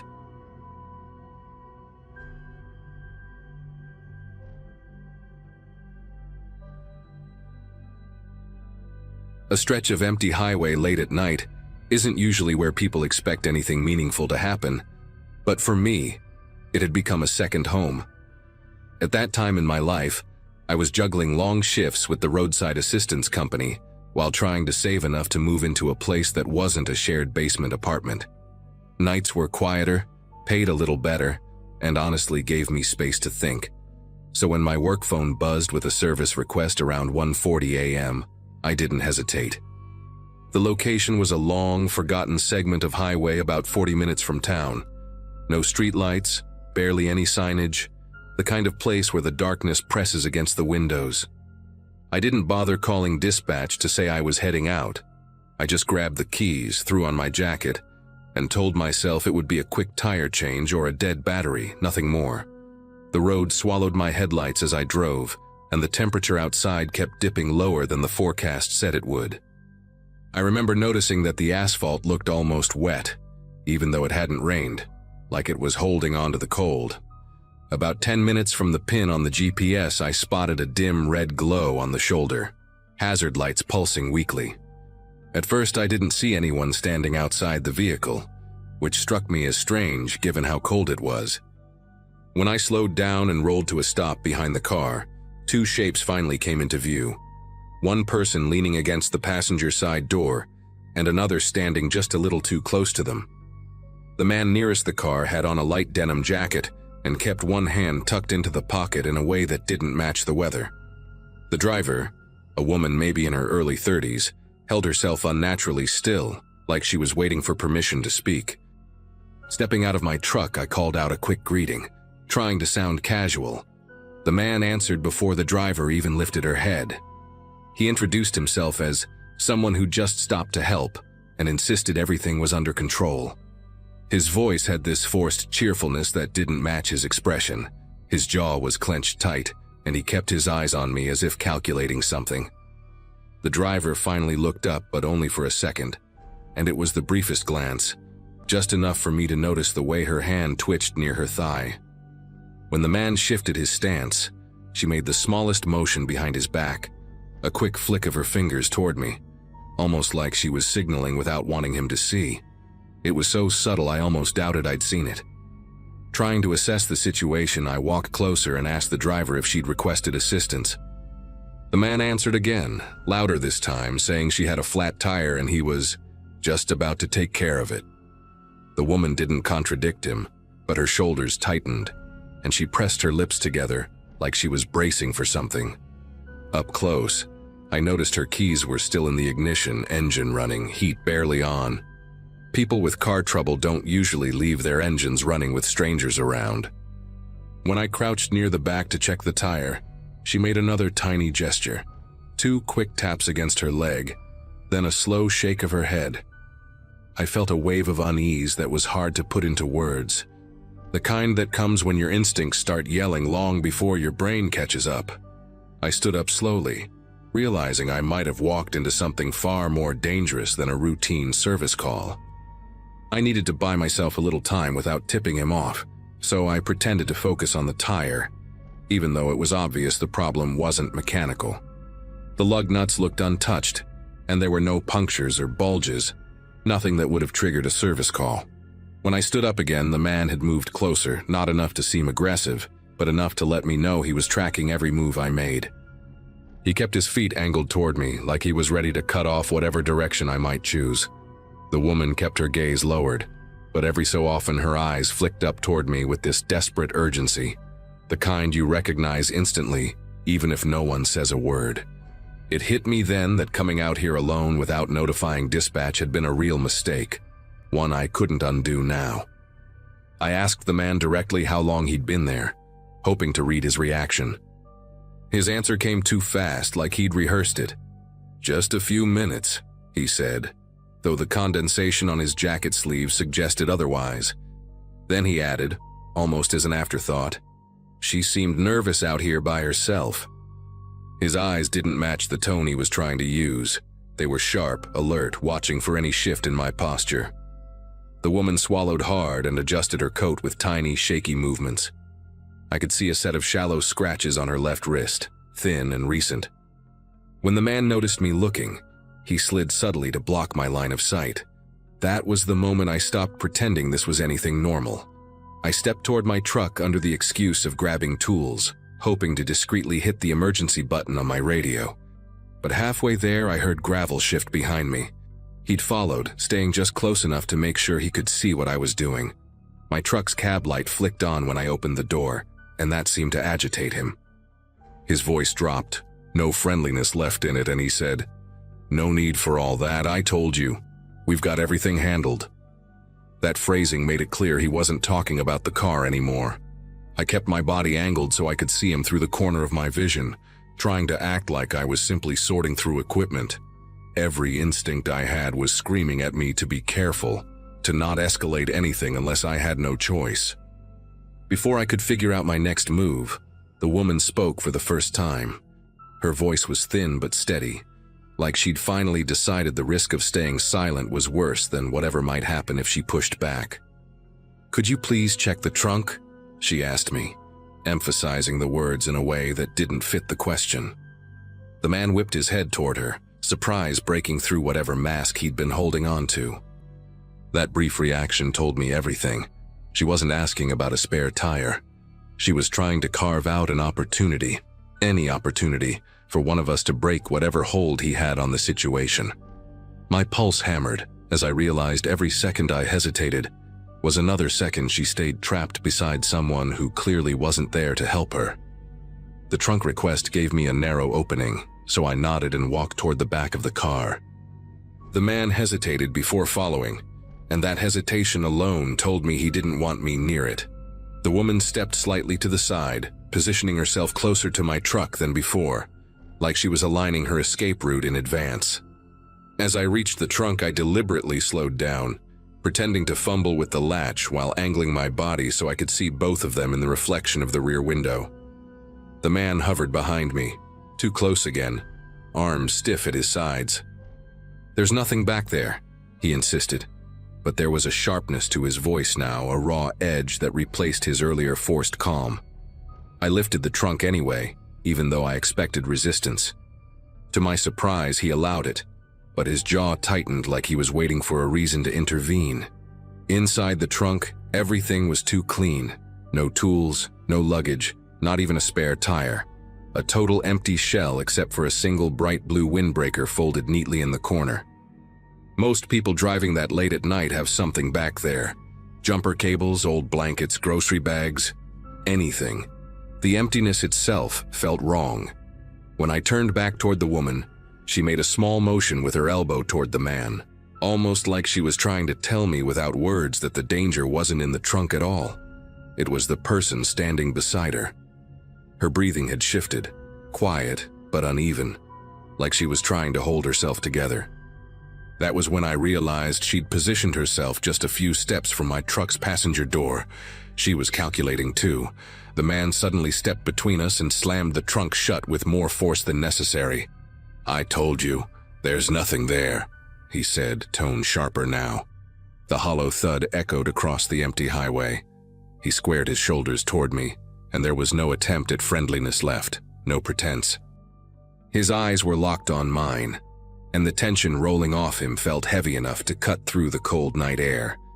I made sure my hands stayed visible and raised them slightly, not in surrender, but in a way that signaled I wasn't looking for trouble. Behind him, the woman shifted her weight from one foot to the other, ready for a cue, either from me or from whatever unpredictable move he might make next. I knew I had one shot to get both of us out of there without something irreversible happening. My radio wasn't an option with him shadowing my every move, and my phone was buried in my jacket, so I spoke clearly, forcing a steadiness into my voice I wasn't fully feeling. "I need to run a quick verification with the service log," I said. "Company requirement." It was a lie, one he didn't know enough about my job to challenge immediately. Before he could respond, I called out to the woman, "Can you hand me your ID real quick?" emphasizing hand me in a way I hoped she'd catch. She reacted instantly, stepping toward my truck instead of toward me. The man realized what was happening half a second too late and lunged, not at her, but at me, as if stopping me was the only thing that mattered. That split second became the only window she needed. She yanked open my truck's passenger door and dove inside, slamming it shut just as the man's shoulder collided with mine. The impact wasn't enough to knock me over, but it forced me a step back, and that tiny bit of space became my advantage. I didn't swing or shove him. I just moved out of his reach, putting the length of the truck between us. He rounded the front like he planned to block her in, but she was faster. I heard the click of the lock button, and then the metallic thud of her sliding across the seat to grab the driver's side latch from inside. I threw myself toward the door before he could reach it, and by pure luck we pulled at opposite sides of the handle at the same time. The door cracked open just wide enough for me to wedge my shoulder in and slip into the cab. She shoved my keys into my hand with this urgent determination, like she'd been waiting for this exact moment. The man grabbed the doorframe before I could pull it shut, his fingers hooking over the metal. His face was inches from the gap, expression stripped down to something cold and deliberate. He didn't say a word, not a threat, not a demand, just stared at us like we'd interrupted something he fully intended to finish. I turned the key in the ignition with one hand and used my other forearm to force the door inward, pinning his fingers between the frame and the hinge. He jerked back with a sharp grunt, and that was the only break we needed. I slammed the door shut, threw the truck into drive, and hit the gas so hard the tires skidded before catching traction. The woman pressed herself against the seat, breathing hard, her eyes darting back toward the shrinking figure on the roadside as the headlights stretched his shadow across the asphalt. We didn't speak for a full minute. The highway ahead felt endless, the kind of straight dark road where distance has no meaning. Her hands were clenched around the fabric of that bright blue windbreaker from the trunk, a detail I hadn't even seen her grab. When she finally spoke, her voice trembled only on the first word. She told me she'd pulled over because her engine light came on, and the man had arrived almost immediately, too quickly to be coincidence. He'd insisted on helping, then taken her keys straight from the ignition before she could react. Every attempt she made to step away from him had been met with a firmer tone, a closer stance, a quiet pressure that kept her from running. She hadn't known what he wanted, only that he wasn't letting her leave. Her gestures toward me were the only signals she thought she could risk. I drove her straight to the nearest gas station with lights and security cameras, not stopping until we were in a place that felt safe enough for both of us to breathe normally again. From there, she called a relative to pick her up. I stayed with her until they arrived, then reported everything to dispatch and the county sheriff. When officers checked the location an hour later, neither the man nor her car was there. No footprints, no tire tracks, nothing except a small patch of disturbed gravel where we'd struggled at the door. To this day, I don't know who he was or what he planned to do, and I still think about the fact that I almost showed up too late. But one thing became crystal clear that night. Instincts aren't guesses, they're warnings, and ignoring them on a deserted highway in the middle of the night could have ended in a way neither of us could come back from.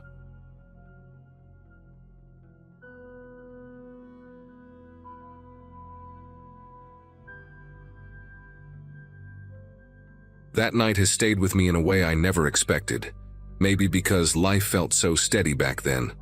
I was living alone for the first time in a small apartment near a row of old brick buildings, where the hallways always carried this faint smell of dust and warm paper, like an old library that never quite aired out. I'd been juggling work, errands, and the occasional swipe through a dating app just to remind myself I wasn't turning into a hermit. That's where I met a guy named Evan, at least that was the name he used. His profile showed him outdoors a lot, usually with a baseball cap and a big grin, the kind that made him look approachable without trying too hard. We chatted for a few days, nothing deep, but enough that meeting him didn't feel reckless at the time. He pushed a bit harder than I expected when it came to picking me up. I suggested meeting at the cafe, but he replied right away saying he'd rather take care of the driving, adding a winking emoji that I tried to interpret as playful, not controlling. I hesitated, fingers hovering above my phone, but eventually agreed because I didn't want to come across as paranoid. When he pulled up, the car was spotless in a way that didn't match the slightly messy vibe he'd given off online. He stepped out wearing a dark green jacket with scuffed elbows and greeted me with a laugh that came out too loud for the quiet street, like he'd practiced sounding relaxed and overshot the landing. Still, dinner itself was fine. Not great, not terrible. He talked a lot, mostly about his job in consulting, though every time I asked what exactly that meant, he changed the angle of the conversation. When we got back to my building, he parked and immediately got out, saying he'd walk me to my door. I thanked him, but said it wasn't necessary. It wasn't even late, and I lived in a pretty safe area. The shift in his face was instant, like someone clicking a switch behind his eyes. He didn't argue, just nodded once with this stiff-clipped motion and got back into the car. He didn't wave, didn't say goodnight, just pulled away with this slow, crawling roll that made me stand there pretending to check my purse so I wouldn't have to watch him drive off. Inside my apartment, I tried to shake it off by making tea and watching something dumb on my laptop, but the whole interaction kept replaying in my head, especially the way he shut down the second I declined his offer. A few hours later, I opened the app again out of curiosity, maybe to reassure myself I hadn't imagined the weirdness. His profile was gone, not unmatched, not blocked, but vanished completely. The more I thought about his pictures, the more details stopped lining up. One photo that looked like a campsite suddenly seemed like a stock image. The hiking picture had a backdrop I'd swear I'd seen online before. Even the age he listed didn't match the tiny lines I'd noticed near his eyes in the restaurant. It felt like realizing I'd gone on a date with a cardboard cutout, something shaped like a person but hollow once you looked too close. At the time, it just left me unsettled, nothing more. I couldn't have guessed the night still had one last turn waiting for me. Later that night, the building was unusually quiet, the kind of silence that makes every small noise stand out like it's being amplified.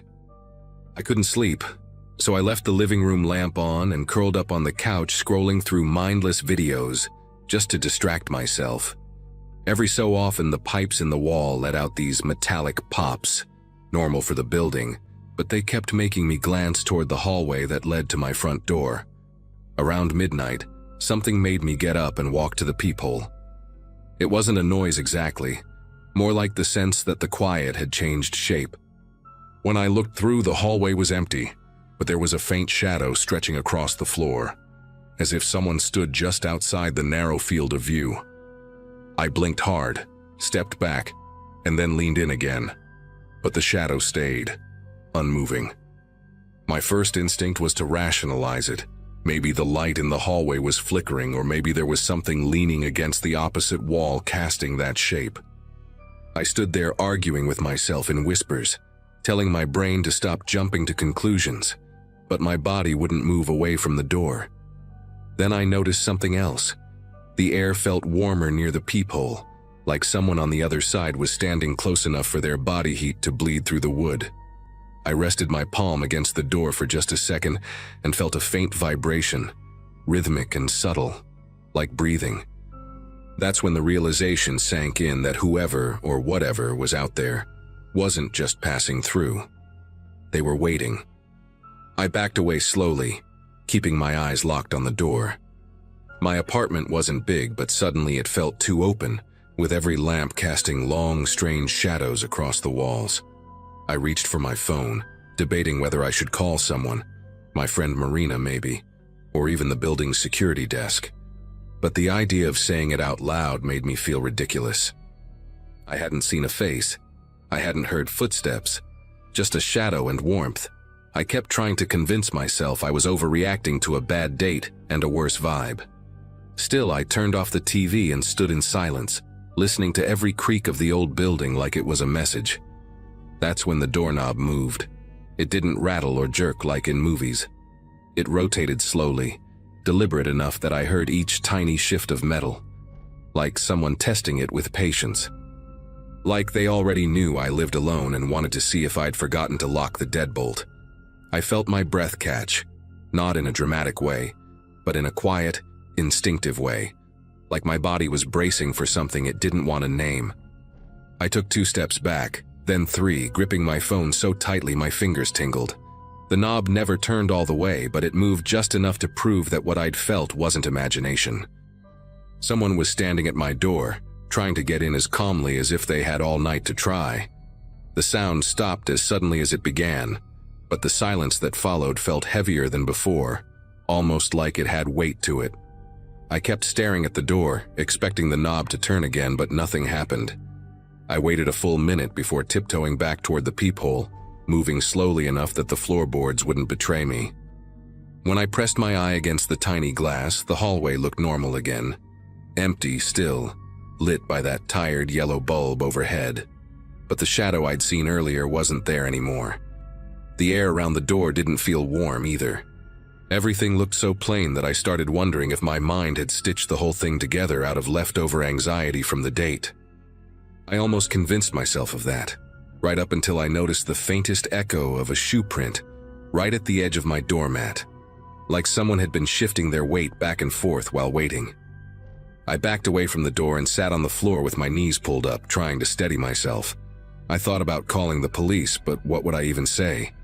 Hi, a man I went on one mediocre date with might be lurking outside my home, except I can't prove it? It sounded absurd. And yet the unease rising through me didn't feel absurd. It felt precise, like every instinct I had was pointing toward the same conclusion. I wasn't imagining anything. I checked the windows next, drawing the curtains tighter even though I lived on the 3rd floor and no one could reach them from outside.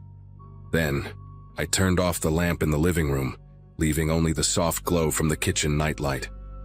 The dimness made shadows pool in the corners, but I felt less exposed with the lights low. I tried lying down on the couch, thinking sleep might take the edge off, but every sound made my eyes snap open. A distant elevator ding, the creak of another tenant's door. Even the hum of the refrigerator sounded sharper. Sometime around 1:30 I heard soft footsteps in the hallway, slow, evenly spaced, like someone pacing rather than heading toward a specific unit. They paused near my door, paused long enough that I covered my mouth with both hands to keep my breathing quiet.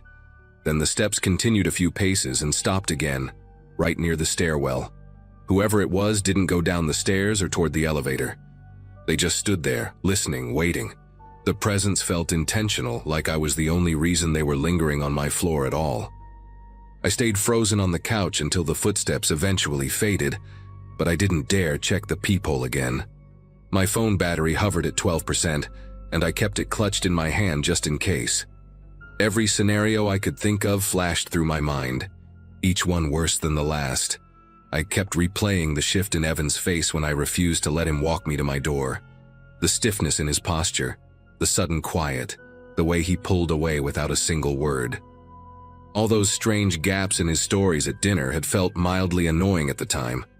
Now they stacked together like mismatched puzzle pieces, forming a picture I didn't want to look at directly. Whoever he really was, he hadn't disappeared from that app because he got bored. Something about the timing made my skin prickle in a way I couldn't ignore anymore. By the time 3 a.m. crawled around, exhaustion started pulling at me, but I was too keyed up to close my eyes for more than a few seconds. I decided to sit at the small dining table facing the door, telling myself that keeping the door in sight would make me feel more in control. It didn't. Every so often a faint thud came from somewhere in the building, pipes settling, a neighbor shifting in bed. Normal stuff. But in my head, each noise stretched into something deliberate. I kept thinking about how close he'd been earlier, close enough for his breath to warm the wood. The thought settled under my ribs like a weight. I kept rehearsing what I'd do if he tried the doorknob again, but every version of the plan fell apart somewhere in the middle. Around sunrise, the hallway finally brightened as the motion-sensitive lights flicked to a cooler white. I hesitated for a good 10 minutes before checking the peephole again. This time, the hallway was completely clear, no shadows, no stray noises, nothing suggesting someone had been standing there hours earlier trying to slip inside. A tiny part of me wondered if I'd overreacted after all, until I noticed a small piece of folded paper tucked under the corner of my door. My stomach tightened immediately. I stared at it through the peephole for so long that my vision blurred. When I finally cracked the door open just enough to pull it inside, the hallway remained silent. The paper wasn't a note, not exactly, just a printed screenshot of a map with a blue pin dropped over my building. No message, no handwriting, just that. I didn't pack a bag. I didn't change clothes. I just grabbed my keys and left the apartment, locking everything behind me with shaking fingers. I drove straight to a coworker's place across town, someone I trusted enough not to question me when I showed up pale and wide-eyed on her doorstep. We sat in her tiny kitchen while I told her everything, every detail I could remember about the date, the hallway, the doorknob. She listened quietly, then insisted I call the police. I did, and the officer who came later that morning walked through my apartment, checked the hallway camera, and took a statement. The camera had a blind spot right by my door, just a few inches where someone could stand without being seen. The officer said they'd look into it, but I could tell by his tone he thought I'd just had a frightening night and nothing more. I didn't go back to that apartment for 3 days. When I finally did, I brought 2 friends with me. Nothing had been disturbed. No more papers under the door, no strange sounds, but that screenshot sat heavy in my thoughts. It was too intentional, too pointed to be random. I ended my lease 2 months early and moved to a different building across the river, someplace with brighter hallways and cameras that didn't leave blind spots. I changed numbers, deleted the dating app, and spent weeks wondering how much of the person I'd met was even real. What scared me most wasn't that he'd lied about his photos or his job. It was that he'd wanted to walk me to my door. He wanted to know exactly where I lived. Looking back now, I still don't know what would have happened if I hadn't locked the deadbolt that night. Maybe nothing. Or maybe everything that kept me awake afterward, the footsteps, the warmth at the door, the map, would have led somewhere much darker. All I know is that the moment that doorknob turned, something in me changed permanently. I trust my instincts now, even when they don't make sense to anyone else. Especially then. Whatever he was planning, it stopped at that locked door.